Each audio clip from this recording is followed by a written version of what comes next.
since we didn't move hard and fast enough to help stop this outrageous collusion, and that's what it is, collusion, of American tech companies and oligarchs with the criminal organization, the CCP, to basically digitally imprison the Chinese people, Lao Beijing, right?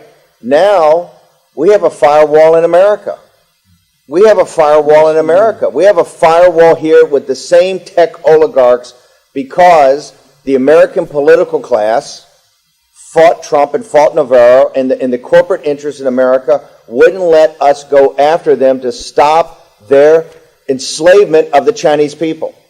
And a lesson for the American people, if you do, that's why we're bound together. The Chinese people and Lao Beijing's freedom is inextricably linked to the freedom of the American people.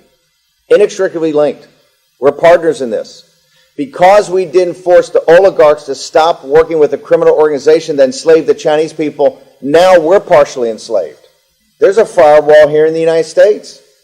Donald Trump's not on Twitter. It's the reason Getter even exists because of the firewall. And that is the lesson for the world. The enslavement of the Chinese people is not just the Chinese people's problem, it's the world's problem. Because the whole world financial organization and corporate organization is partners with the enslavement. Remember, the slave labor of China drives the entire world economic system. They want the lower wages through the slave labor off the hard work of the Chinese people, and they take that value that's created, and the CCP skims some off the top for themselves and then distributes the rest of it to their partners. And it also keeps wages down for working people throughout the world. That's not a conspiracy. That's the way the system works. The reason we didn't take down the firewall is very simple. Wall Street and the corporations and the oligarchs in Silicon Valley didn't want it taken down and put enormous pressure on the Trump White House not to do it and not to have these executive orders signed. And in their enslavement, now the American people see how we're enslaved.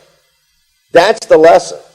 The lesson is the freedom of the Chinese people is the most important act of the first half of this century. And until the Chinese people are free, nobody's free.